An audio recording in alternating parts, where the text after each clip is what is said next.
Clean Break Audiobook by Jacqueline Wilson, Chapter 7. Dad! I shouted. Dad! He turned and waved. It really was him. I hadn't made him up. He was there. I went flying across the playground through the gate and I hurled myself at Dad so hard he staggered and we both nearly toppled over.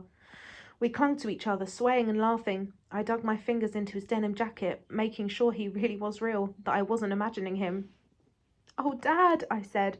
I was wishing and wishing and wishing you'd come back. And here I am, Princess Emerald. Oh, God, I've missed you. He gave me another hug. I saw Jenny and Yvonne standing in the playground staring, dumbfounded at Dad and me, and for once I couldn't be bothered about them. I went to pick Vita and Maxie up first, but they didn't come out with the other kids. Where are they? They'll be in the after-school club, Dad. Oh, right. Well, let's go and collect them, eh? I'm taking you kids out for tea. We'll find somewhere really special. I wanted to go home for tea, but I knew that wasn't an option.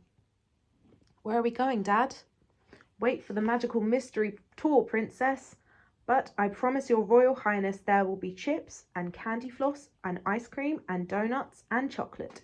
Everything you love and you're not normally allowed. Are you serious, Dad? I'm deadly serious, sweetheart. Your wish is my command. I hung onto his arm proudly, never wanting to let him go. I didn't want to share him with Vita or Maxie. I wanted to keep him just for me for 5 minutes, but I knew it wasn't fair, so I took him to the after-school club. The moment Maxie saw him, he came running across the classroom, scattering crayons and bricks in his wake. Vita hesitated for a moment, but then she came running too, bright pink in the face. Dad! Dad! Hi, darlings, said Dad, letting us all hang on to him, giving us all a great big hug. Well, there's a fine welcome, said Miss Piper, who runs the after-school club. It's cupboard, love. I'm taking them out for a treat tea, said Dad. Come on then, kids. We skipped off with Dad, without a second thought. Your carriage awaits, he said, leading us to the shiny silver car parked on the path. We stared, open-mouthed. Our last car had been an old banger that had given up the ghost years ago. You've got a brand new car, Dad? I asked. You bet, said Dad, clicking the doors open with his keys. Then he laughed at us. Just for today, I've hired it so we can go out for a little spin. I wasn't sure who Dad meant by we. There was no one waiting in the car, but I've wondered if we'd drive straight to Sarah's flat and pick her up too. Is it just going to be us? I said delicately. Just us, Princess. For one magical moment, I wondered if Sarah was already history. Then Dad said, Sarah's had to go for an audition. It's such a shame. She really wanted to be in on this little trip. She wants to get to know you all properly. We stared at Dad pityingly. Vita rolled her eyes at me. We all knew perfectly well Sarah didn't want to get to know us at all. Who did Dad think he was kidding? Have you got any auditions lined up, Dad? I asked as we got into the super shiny car. I was allowed to sit in the front like a grown-up. I didn't have to cram in the back with Vita and Maxie. Oh, I've got all sorts lined up, Em, Dad said vaguely. It's just, I wondered if you had an acting job or an advert or something, seeing as you haven't been at the palace the last few days, I said, trying to sound very casual. Well, there hasn't been much point. Folk don't hot-foot it to Fairyland right this time of year, right after Christmas. In fact, I was wondering about jacking it in altogether. You can't close down Fairyland, I said. Well, maybe that's a bit drastic. I'll think about it. And meanwhile, I'm sure your mum won't mind keeping an eye on it for me. Everyone misses you at the palace, Dad. Violet, Manny, Stevie, Angelica, and Mum. Well, I miss them all too, said Dad, staring straight ahead. Especially your mum, he added softly. So why won't you come home, Dad? Said Vita, leaning forward and poking his face between us in front. Dad didn't answer straight away. Dad, Vita said sharply in his ear. Hey, darling, shh. Now sit back and put your seatbelt on. I've got to concentrate on my driving for a little bit, okay? Said Dad. Where are we driving to, Dad? I asked. Come on, Em, you're meant to be my bright girl. Where do you get ice cream and chips and candy floss? We're off to the seaside. I stared at Dad. It was a raw, dark January afternoon. It didn't seem a very practical idea, but Dad started talking about paddling and donkey rides and sandcastles, so I almost believed he was taking us to a magic seaside where it would be warm and sunny and golden, and we'd play on the sands together for endless happy hours. Vita believed it too and started planning a new bucket and spade and a bag of shells that she was going to collect. Maxie went very quiet. I worried he might be feeling sick again. Are you all right, Maxie? I asked, craning around. Maxie ducked his head. Dad, we might have to stop. I think Maxie feels sick. Oh, God, Maxie, little man. Every time I see you, you can't start projectile vomiting. You can't feel car sick. I've only been driving 2 minutes, said Dad. I'm not feeling sick, Maxie mumbled. So what's bugging you then, pal? I asked. I don't want to paddle. The fish will chew my toes, Maxie said, drawing his feet up in the car and shuddering as if a giant piranha fish were nibbling at him there and then. Dad roared with laughter. So did Vita. Don't laugh, Maxie said crossly. Well, you're stupid, said Vita. I'm going paddling, Dad. If I had my swimming costume, I'd go right in swimming. I'm not afraid of fish. I like them. Dad, will you take me to swim with dolphins one day? That would be so cool. We'll put that idea on hold for a little while, Princess Vita. You can paddle with Cod and Haddock can place to your heart's content today. We didn't do any paddling, though. It was dark by the time we got to the seaside. It was colder than ever, with an icy wind blowing right off the sea. Oh, breathe in that fresh air, said Dad, although he was shivering in his thin jacket. Maxie's sticking out ears were painfully crimson, so Dad wrapped his stripy wool scarf around them, tying it in a knot on the top of Maxie's head. You look like a silly little girl with a hair ribbon, Vita teased. She insisted she wasn't cold, but her teeth were chattering, and when I held her hands, her fingers were like little icicles. Let's run along the sands, said Dad. We couldn't find any sand. There were just hard pebbles. We held hands and tried running, making it a crunching din. Maxie kept whining and tripping. Ye gods, you're a fusspot, little guy, said Dad. He picked Maxie up and sat him on his shoulders. Pick me up too, Dad, said Vita. Have a heart, darling. I'll gill right over, said Dad. Come on, blow the beach walk. Let's go up on the prom and make for the pier. It glittered in the dark fairy lights outside the silver domes. Is that a palace? Maxie asked. It's the palace pier, clever guy. See that stripy tower? That's your very own tower, Prince Maxie, where you can sit on your golden throne and command your magic kingdom. Dad bought us food from every stall on the pier, lemon pancakes and donuts oozing jam and salty chips and fluffy candy floss and 99 ice creams just as he'd promised. Vita and Maxie licked and nibbled and slurped until they had food stains all down their school uniform and pink candy floss scarring their cheeks. Their hands were too sticky to hold comfortably, so I had to steer them by the shoulders. I ate every scrap of all my takeaways, munching great mouthfuls until my school skirt strained at its zip. But I still didn't feel full enough. The empty ache was there, even though I kept telling myself I was having a wonderful day out with Dad, and that I should be happy, happy, happy. I'd conjured him up, and here he was, all ours. I started walking very carefully down the pier, trying hard not to step on any cracks whatsoever so that my luck would last and Dad would come back home with us and see Mum and stay forever. I tried my best, but the pier planks were gnarled and twisted with age, and it was hard placing my feet dead centre every single step. I could see through the planks to the dark sea hissing below. It made me dizzy and I had to look up. When I looked down again, my shoes were spread all over the place, going over line after line. Dad saw me looking dismayed. What's up, Em? Want another ice cream? Dad, I'm meant to be on a diet. Don't you take any notice of your gran. You eat all you want, darling. Come on, let's go in the amusement arcade. I'll see if I can win you all a present. There were huge stuffed animals, bigger than Maxie, decorating the rifle stalls. Green camels with lolling pink tongues, fat elephants with huge flapping ears and tiny twinkly eyes, stripy zebras with stiff white and black manes and thick black eyelashes, spotted giraffes with long swaying necks and short tufty tails. Vita and Maxie and I gazed at these luxury animals in awe. Then we looked hopefully at Dad. No way, kids. It's all a con. I'll never win enough points, Dad said. He tried all the same, changing a £10 note into coins, shooting over and over.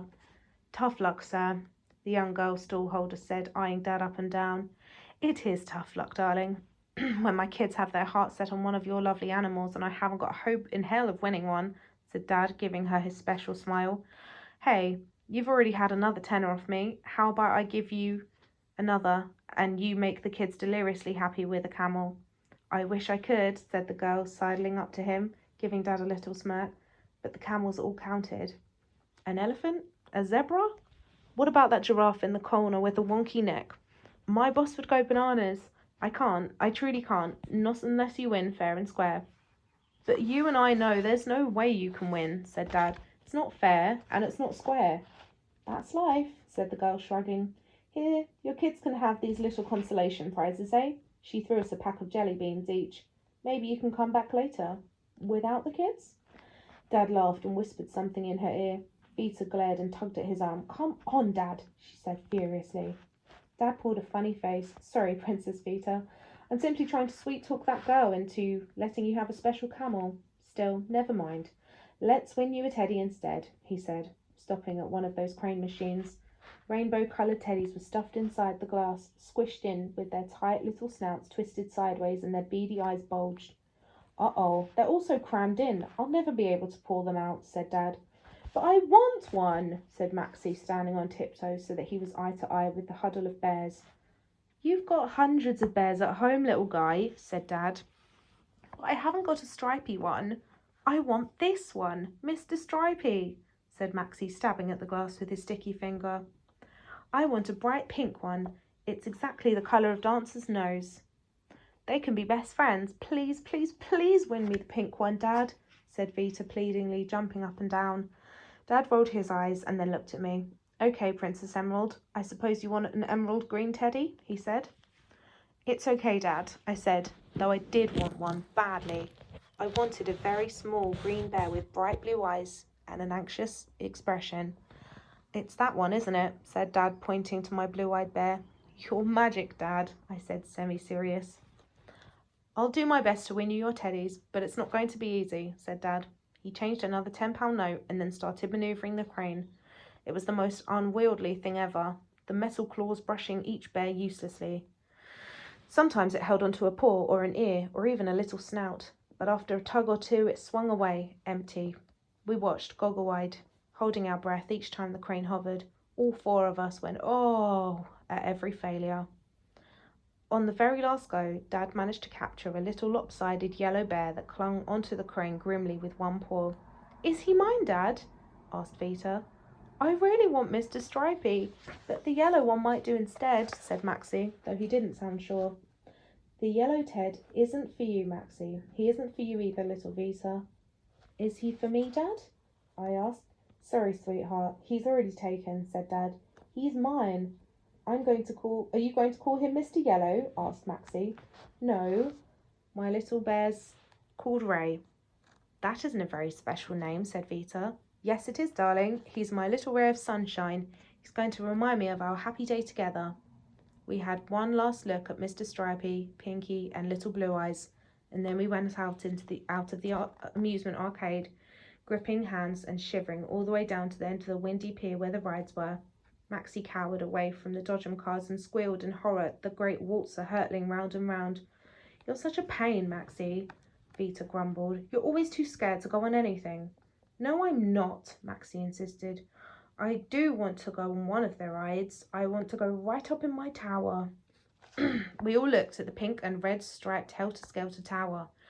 I don't think it's really got a golden throne inside, Maxie, I whispered. I know, said Maxie. That was just a story, wasn't it, Dad? But it can still be my tower, can't it? Of course it's your tower, Maxie. You're very generous and very happy to share it with Vita and Em and me and all those people too. But it's going to be dark inside. Is that okay?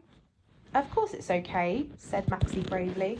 Dad paid for us all to go on the helter-skelter and climbed up and up and up all the stairs to the top. See, Vita, I'm not the slightest bit scared, said Maxie, his voice just a little squeak. Vita didn't argue. She didn't like it much herself. Halfway up, she hung onto my hand and wouldn't let go. When we got to the top at last, a man was holding coconut mats. Can I share your golden throne, Maxie? Said Dad, sitting on the mat and pulling Maxie onto his lap. The man pushed them onto the slide and they vanished into thin air. We heard Maxie shrieking. I don't think I want to, said Vita. Let's go back down the stairs. We can't, Vita. There are people coming up behind us. I don't care. They will. Come on, we'll go on the mat together. It'll be okay, you'll see, I said. Aren't you scared, Em? Said Vita. No, I said. You're shaking. I'm cold. Now come on, get on the mat with me. I sat on the mat and Vita perched on my lap, hanging onto my legs tightly with her little pincer fingers. The man gave us a big push and then we were off, out in the dark night, flying round and round and round. The wind in our face and the sea swooshing far below and the lights twinkling along the promenade. It was as if we'd stepped straight into one of Dad's magical stories. I never ever wanted it to end. It was a shock shooting abruptly right off the slide and landing on the ground, though Dad was there, picking us both up. Can we do it again? We all begged. Dad gave us another go. This time I took charge of Maxie, and Vita flew with Dad. I wished I could have a go on Dad's mat, but Vita was too little to manage Maxie, and I knew I was way too big to share with Dad. I wondered if I should really try sticking to my diet and cutting out all my secret snacks, but when Dad suggested fish and chips for supper, I didn't object. I got frightened when I saw the clock in the fish restaurant. Dad saw me looking. Don't worry, Em, it's not 12 o'clock yet. We're not going to turn into pumpkins. Vita and Maxie giggled. I waited, eating chip after chip. I ate half of their chips too, trying to get up the courage to ask Dad something. You did tell Mum and Gran you were taking us out, didn't you, Dad? He shook his head at me. You're such an old fusspot, Em. You're my kids. I don't have to ask permission to take you out for fun time. I loved it that Dad included me as his kid, but the little worry inside me was starting to get bigger and bigger. But Dad, if you didn't tell them, won't they be wondering where we are? Just leave it, Em. Don't spoil things, said Dad. Yes, shut up, Em, said Vita, and stop eating my chips. I want to make them into a log cabin house. Yes, shut up, shut up, shut up, Maxie chanted. Gran always tells us off if we say shut up. Maxie said it over and over again, showing off. They were both starting to be a bit silly, because they were tired out. I was tired too. I felt my eyes pricking with baby tears because Dad had been sharp with me. It wasn't fair. I didn't want to spoil things, but I couldn't help thinking how Mum and Gran might be so worried about us. Maybe we could ring Mum? I mumbled. There's no point. We're going home now, if that's what you want, said Dad. No, it's not what we want, said Vita. We want to stay out with you, Dad. We want to stay out all night. Yes, all night, said Maxie, though his eyes kept drooping and his chin was on level with his cluttered plate. I bit my lip. I didn't say any more. Dad paid the bill and picked Maxie up. Me too, Vita wailed, holding her arms up like a toddler. Dad did his best to carry her too. I stumped along behind. Tell you what, said Dad, struggling to turn round to me. We could all check into a little hotel as the kids are so tired. Then we could drive back tomorrow. But we haven't got our pyjamas or washing things, I said anxiously, and we wouldn't be back in time for school tomorrow. Oh, for God's sake, don't be so boring. You're starting to sound more middle-aged than your grandmother, Dad snapped. I couldn't keep back the tears this time. Dad saw. He stopped. He knelt down with difficulty, Vita and Maxie hanging either side of his shoulders like rucksacks. I'm so sorry. I didn't mean that. I wasn't being serious. I was just playing with the idea. I don't want tonight to end, darling. I don't either, Dad, I sobbed. I didn't mean to make things... Sorry, we can manage without our night things. Maxie doesn't even wear pyjamas. It would be great to miss school. It's just, Mum might worry, think we're never coming back. I thought of Mum worrying and I cried harder. Don't cry, Em, please. I can't cuddle you properly with these two. Come nearer, sweetheart. There now. Dry those tears, Princess Emerald. You're the big brave girl who looks after us and who never cries, right? Don't, darling. You're breaking my heart. I've stopped now, Dad, I sniffed. It's okay, baby. I'm going to take you home now. It's going to be all right, Princess Emerald. I'm ordering your silver carriage right this minute. Dad and I settled Vita and Maxie on the back seat. Do you want to curl up in the back too, Em? You look exhausted. No, I want to sit with you, Dad. I was too anxious to sleep. Dad tried to tell me elaborate Princess Emerald stories all the way home, but I couldn't concentrate properly. He kept losing the thread himself, so that it just started to sound like a dream. We jumped from the princess's palace to her marble swimming pool, and then we were swimming with dolphins way out in the ocean. I started to wonder if it was all a dream, and if I'd wake up, and it would be Christmas morning again. It really would be the best Christmas ever, and Dad wouldn't walk out. Then we drew up outside our house. The lights were all on, the front door opened, and Mum and Gran came running down the path. They were both crying. Mum gave me a huge hug and then delved into the back of the car for Vita and Maxie. They were so fast asleep she couldn't wake them. She started shaking them frantically. Vita? Maxie? Hey, they're fine. Don't worry, Dad said gently. Don't worry, said Mum. She pulled Vita and Maxie out of the car and tried to carry them both, though their weight made her buckle. Let me carry them, darling, said Dad. Darling, said Mum. For God's sake, Frankie, stop torturing me. Are you coming back now? Is that it? Dad hesitated. Oh, Julie, I still care so much, but I've got to be honest. I'm not coming back. My life is with Sarah now. Mum's chin shook. She pressed her lips together. Tears slid down her cheeks. I wish I could be here. I wish I had the kids around me. I miss them so. I love them, Julie. How dare you, said Gran. She slapped Dad hard across his cheek, her bracelets jangling. Do you have any idea how frantic we've been? We thought you'd abducted them. Did you know the police are out looking for you? Oh, for God's sake. Did you have to bring the police into it? I'm not a kidnapper. I'm their dad. What sort of dad are you? Walking out on Christmas, leaving them desperate, crying their little eyes out. Now, come on. I didn't do that, you know. You know I didn't. I tried hard to make it easy for them. This is easy, said Mum. It's not easy for me either, said Dad. Can't you quit shouting and slapping and nagging and making things so horrible and heavy? I wanted today to be lovely for the kids, a treat they'd remember forever. Why, said Mum, are you clearing off for good? Is that it? Well, Sarah's had this offer with the Scottish Theatre. I thought I'd go with her, see if maybe I could get some work up there too. But don't worry, babe, I'll come back and see you and the kids as often as I can, even though the fare down there is pretty huge.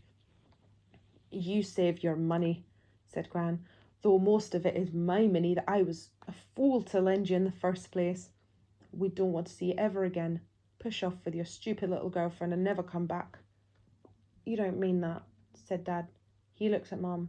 You don't mean that, do you, Julie? Yes, I do, said Mum. Get lost, Frankie. I'm over you already. Let's go for a clean break. I never want to see you ever again. Do you hear me?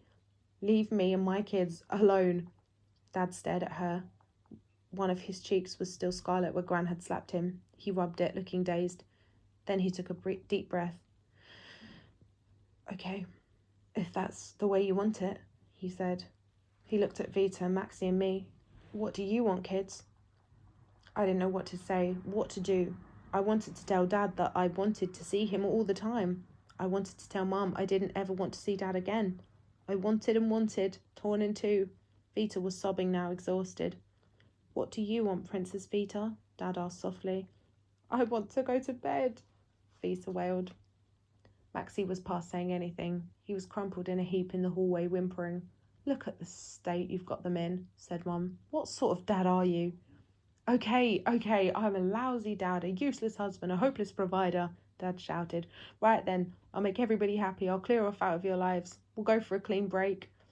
He jumped back in his silver car, started the engine, and zoomed off into the night.